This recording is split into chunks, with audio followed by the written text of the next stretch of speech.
etapa tan difícil como la que atraviesa, con esa especie de violación constante de los derechos de su ciudadanía. Y además de eso, es muy importante que se esté reconociendo la obra de uno de los fundadores de esa iniciativa, que se esté reconociendo la obra de uno de los creadores de la Escuela Nacional de Poesía y se esté reconociendo también al director o a uno de los directivos de la revista Resolana, que también lo es Leonardo Ruiz Tirado. Leonardo es lo que se ha dicho, la participación de Benito, hablaba del poeta y ponía muestras de su obra. Mencionaba también la obra artística como artista plástico, como pintor. Y en el caso de Benito, pues Benito también es pintor y tiene mayor cercanía con esa dimensión de la obra del poeta Leonardo. Pero también Héctor hacía referencia al narrador. Fíjense que es una cosa curiosa el observar en este tiempo que todavía hay algunos polígrafos. Esa palabra se usaba mucho antes. En el siglo XIX los escritores eran polígrafos, escribían poesía, teatro, ensayo, narrativa, manifiestos, y además de todo eso, pues hacían cartas de amor por encargo de vez en cuando. Esto que digo reconoce una dimensión importantísima de la obra de Leonardo, pero hay un par de componentes que es necesario marcar, resaltar. Y es que Leonardo es también un investigador, en la cultura llanera, es un investigador en la forma de la expresión verbal de nuestro país y especialmente de la región llanera. Y como investigador, pues consigue un canal para dar a conocer su obra, dos canales, uno el del antólogo, hace antología de la poesía llanera, por ejemplo, hace otro tipo de antologías que tienen que ver con las costumbres y las tradiciones, pero también, él también es un cronista, que hace periodismo, pero también tiene más bien que un tercer canal ya, que sería el de la producción de ensayos, porque es el más expedito para dar a conocer lo que hace un investigador. Eso pudiera parecer que no tiene que ver con el homenaje que se le rinde al poeta, porque al fin y al cabo estamos en el Festival de Poesía, pero la idea de la separación de estas distintas esferas de la producción intelectual es una idea que se la debemos muy lamentablemente a la Academia de Protocolo, a la Academia de Normas, de corset, de barrote, esa que a veces satura, que divide, que separa, que encasilla, que tergiversa y hasta falsifica. Pero lo hace manipulando la literatura y con frecuencia demasiado. ¿Por qué digo esto? Porque si nosotros hacemos balance, y voy a referirme a eso un poquito, si hacemos balance nos vamos a dar cuenta de que los grandes poetas de todos los tiempos, y en especial los de América Latina y en Venezuela, son también polígrafos, son también ensayistas, Por mencionar algo, grandes poetas de nuestra literatura latinoamericana fueron José Martí, gran poeta, fundador del modernismo, pero un maestro del ensayo, un clásico en ese género. El ensayo Nuestra América, que se menciona con frecuencia, es una pieza del ensayo a nivel mundial. Rubén Darío, siempre se decía Rubén Darío el poeta, pero Rubén Darío el articulista, el cronista, el ensayista, el que cubrió los sucesos de la Revolución Mexicana, por ejemplo, haciendo crónicas sobre esos sucesos, o el que escribió todo un libro que se llama Las Repúblicas Hispanoamericanas, haciendo balance país por país, cultura por cultura, o sus escritos sociopolíticos, que se vinieron a conocer muy tarde cuando el investigador Jorge Eduardo Arellano de Nicaragua los compiló y los dio a conocer.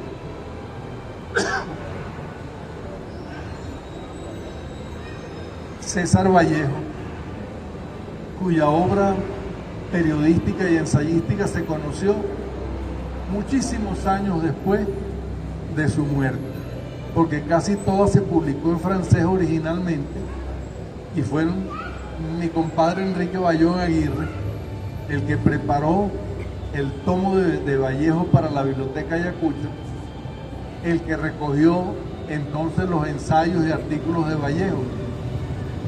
El AULA no quiso publicar porque por qué necesidad tenían de publicar a ese poeta peruano, pero lo publicó la Universidad Nacional Autónoma de México.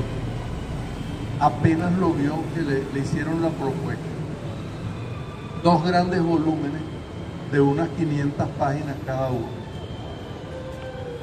Octavio Paz, un poeta muy importante que llegó a ganar el premio Nobel mexicano, también tiene una importantísima obra ensayística, donde por demás está también su poética, que es ese libro famoso que se llama El arco y la lira.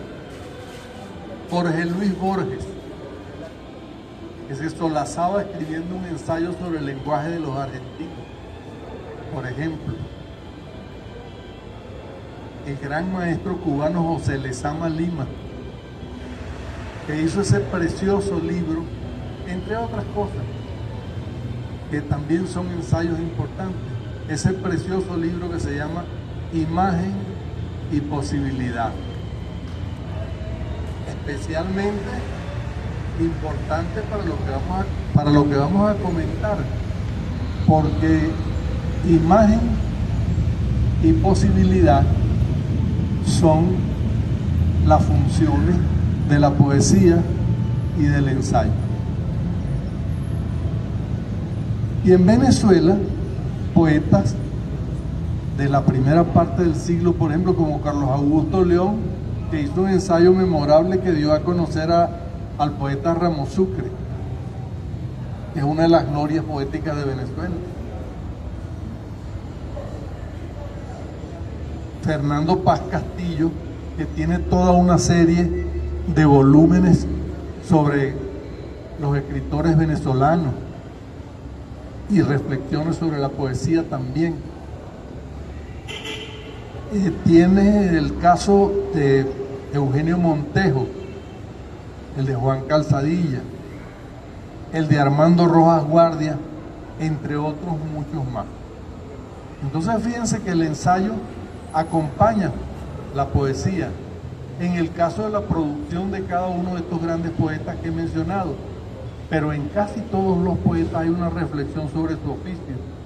Eso es lo que se llama su poética, su concepción de su criterio para la escritura, su concepción, sus principios, la revelación, aunque sea,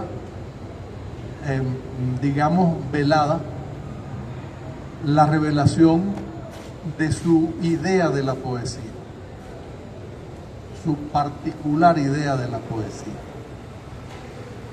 Entonces, junto con la percepción del mundo que cada poeta tiene, está la sensibilidad intuitiva que capta imágenes, que capta posibilidades y decide cuáles formas produce. ¿Cuáles formas? Porque entonces aquí la poesía tiene una conexión con la música, porque la poesía nació acompañada de música. Y eso quedó en el sedimento, en el subconsciente de quienes hacen poesía.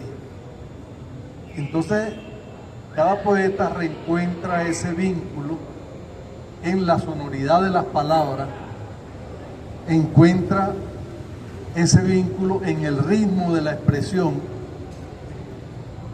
y allí imprime de uno u otro modo esos elementos a sus versos.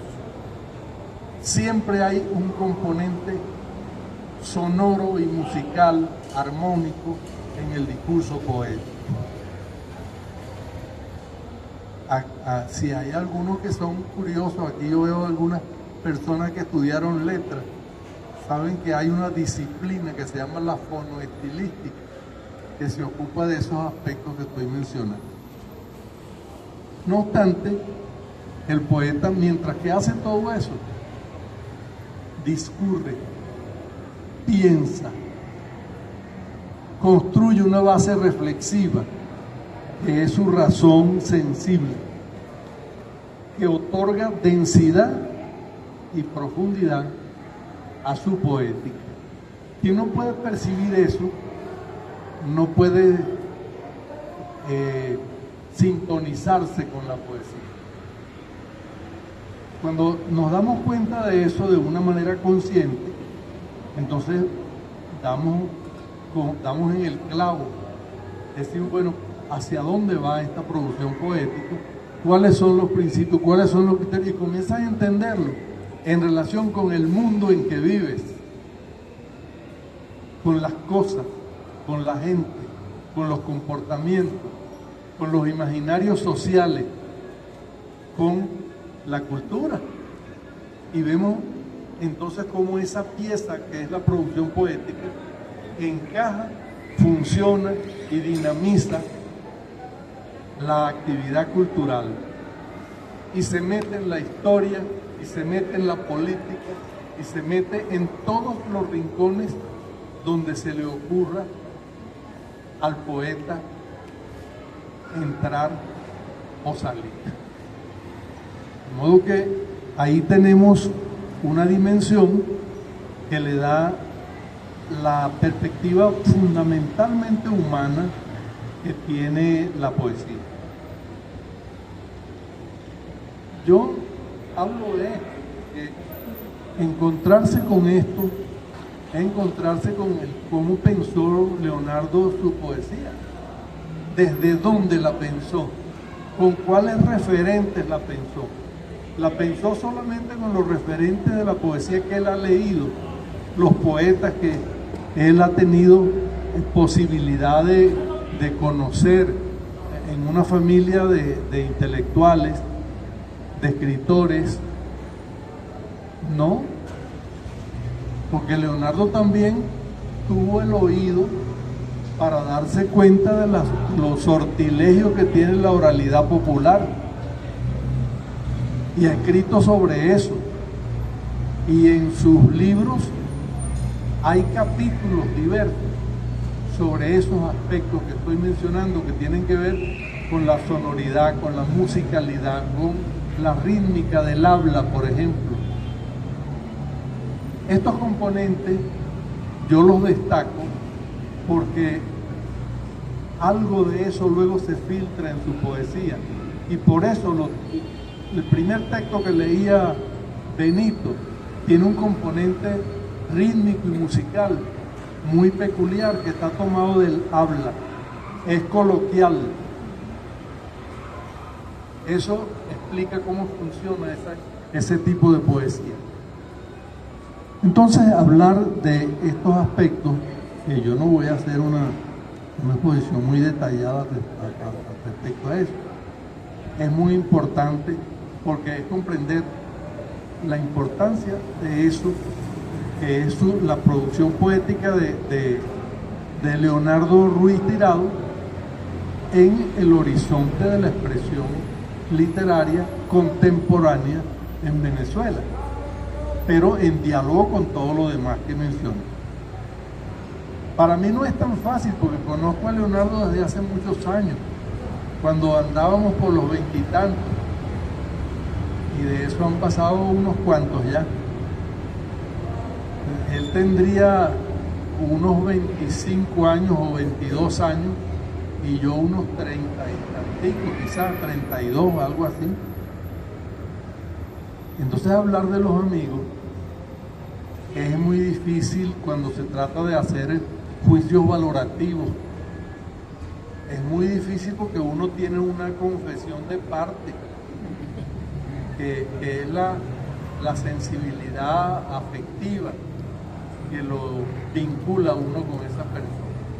Entonces cuando veo eso, pienso en aquellos versos de José Martí, que decía: tiene el leopardo un amigo en el monte seco y pardo.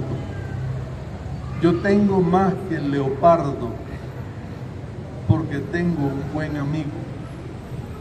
Y ese buen amigo es Leonardo, interlocutor, polemista,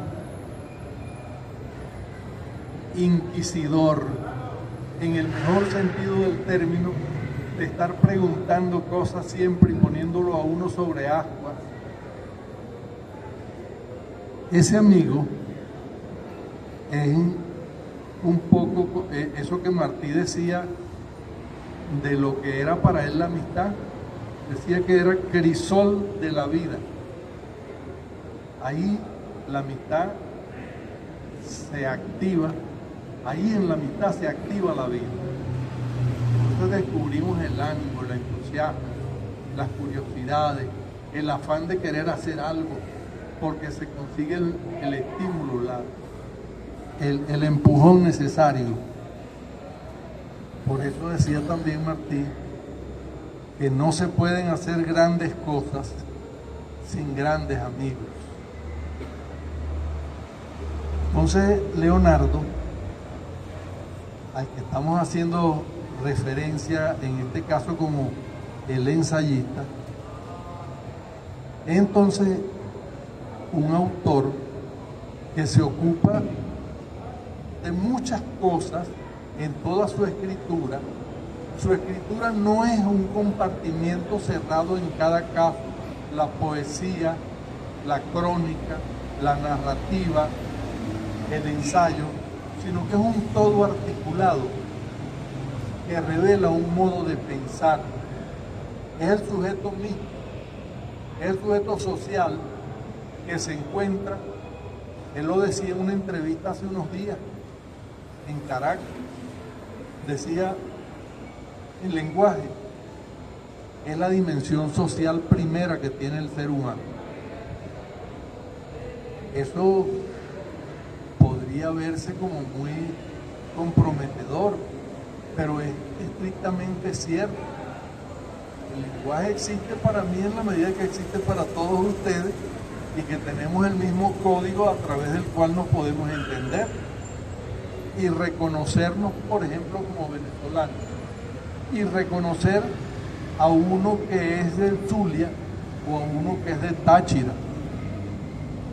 Y entonces esas variables fonéticas y fonológicas determinan identidades, y eso es lo que le ha interesado de manera primordial a nuestro amigo Leonardo Ruiz Tirado. Las identidades, en su caso la del barinés, estudiar al llanero. Sus libros, que son unos cuantos, tienen unos títulos precisamente elocuentes en ese sentido. Sus libros, hay uno que se refiere directamente al llano. Ese se llama Leer Llano. Está usada la palabra llano como referencia de espacio, pero también está usada en el sentido de transparencia, de claridad. Leer con llaneza, con claridad, con capacidad comprensiva y comunicativa. Tiene otros libros de ensayo. Extravíos y direcciones es de 2002. El ambiente y nosotros es de 2004. Ahí es el preocupado por la ecología. Leer llano, 2007. Ahí hay un trabajo muy interesante sobre uno de nuestros grandes escritores venezolanos, como Orlando Araujo. Alberto Arbelo Torrealba, en su obra Y en los otros, es de 2007. Palabras de la polis, que lo mencionaba Héctor hace un ratico y también lo mencionaba Benito. Y este que yo cargo conmigo, que se llama La memoria rural y provinciana de Venezuela. No son pocos los textos que he mencionado como obra ensayística. Si eso significa, desde el punto de vista cuantitativo, que si tiene unos 10 títulos de poesía, tiene 6 títulos de ensayo. Encontrar las claves de la poesía de Leonardo Ruiz Tirado es factible cuando nosotros aprendemos a leer esa totalidad que a él le interesaba mucho, porque le interesaba la palabra, porque le interesaba el pensamiento, porque le interesaba la comunicación y porque le ha interesado siempre la sociedad y dentro de la misma una función primordial que es la que él cultiva de manera esencial, que es la práctica cultural. Entonces, comunicar, dar a conocer su reflexión, lo llevó a hacer estudios de fondo. Los trabajos que están recogidos en la memoria rural y provinciana de Venezuela tienen fundamento en autores como Lukács, por ejemplo, al que le dedica ahí un capítulo. Hay reflexiones sobre la oralidad, hay reflexiones sobre la presencia cultural del campesino en la vida venezolana. Todo esto va a dar a preocupaciones, por ejemplo, como la de leer a Alberto Arbelo Torrealba, un poeta fundamental de la escritura literaria venezolana, que también hizo ensayo, por cierto. Alberto Arbelo Torrealba lo lee en relación con los otros, como dice el título. Es decir, la resonancia de esa producción y de ese pensamiento sobre Venezuela y sus tradiciones en otros escritores. Asistimos entonces a la observación de un escritor, de un poeta, de un narrador, de un cronista, de un ensayista, de un investigador y de un antólogo que piensa no solamente en su perspectiva, sino también en cómo esa se relaciona con los demás. Ese es un sentido de humanidad practicado con la más absoluta humildad, además, porque si algo es característico en Leonardo es la ausencia de poses y prepotencias. En Leonardo hay una disposición sencilla, transparente, natural en la comunicación.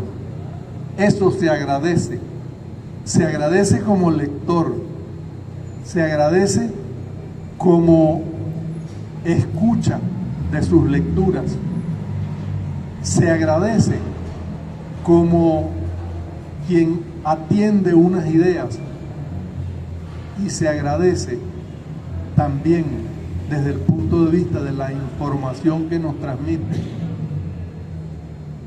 Allí hay una condición excepcional. Ese es un poeta practicante Ese es un poeta integral, en donde pensamiento, palabra, expresión, criterio, idea se amalgaman en una totalidad para dar cuenta de cómo mira al país, de cómo aspira a contribuir con el país desde esa peculiar manera de percibirlo y desde esa manera de transmitirlo, de formalizarlo, de darle cuerpo en la palabra y hacerla volar como lo hace con maestría en todos los órdenes que hemos mencionado.